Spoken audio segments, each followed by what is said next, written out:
Okay, so this is Billy Bishop. This is a tribute to a World War I pilot, a Canadian World War I pilot, probably one of the most decorated air combat veterans ever. And so anyways, with this one here today, this one is a high cardio piece, and we're going to be breaking down your midline and getting you uncomfortable up against a wall.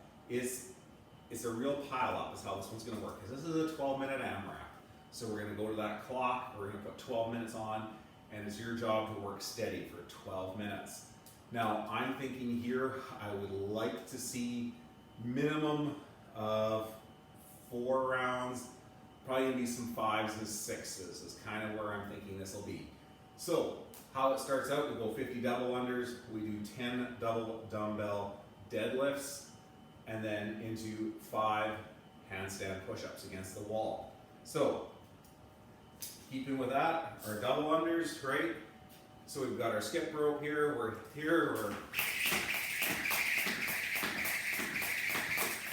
that's our 50 double unders. Now, if we don't have our double unders, we've got our option to go through with 100 single unders, right? So, big one here, in those movements, you want to relax those shoulders. Doing double unders and lots of skipping, that's going to inflame the shoulders, and that's going to show up once we get to those handstand push-ups. Now, if we don't have the access to a skipping rope, that's completely fine. We can go to our friend, the penguins. So that's a tall jump, right? That's a tall jump, slapping that waist twice in the air. That's going to help you with that timing. If we don't want to do those penguins, we're looking for something a little less impact, we can just put that tape on the floor like we used in our warm-up. Right? Forward, back, that is 1 rep. Okay? So 50 of those.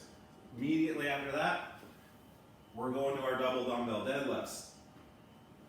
So that is a leg movement. We want to keep a neutral spine. We want to look ahead, never looking down at our feet, because that usually bends our back.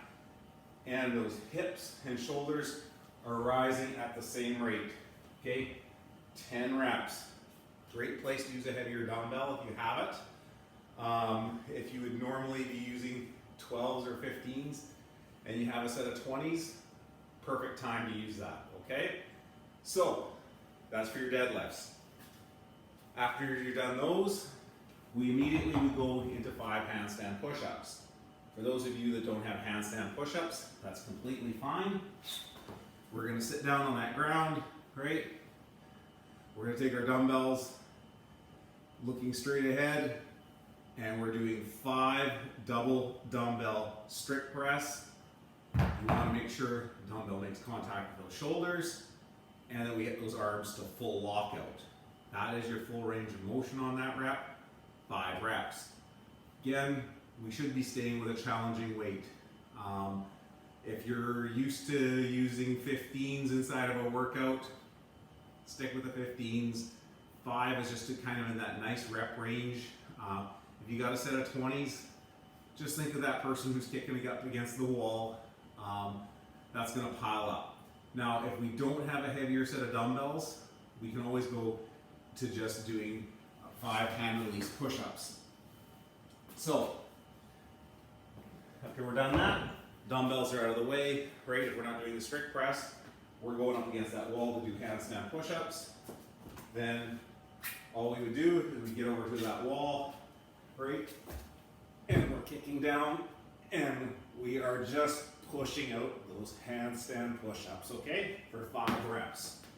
So, ideally, you can see here, I've shortened my distance by putting some plates down. Inside the workout after warmed up, I would kick those out of there and just have a slight cushion for my head so I'm not bashing it into the floor. So, that's your workout. 50, 20, 10, many rounds as possible, 12 minutes. You will be surprised how it feels. Stay focused. Keep that water bottle off to the side. Once the WOD starts, it's about work, okay? Just work.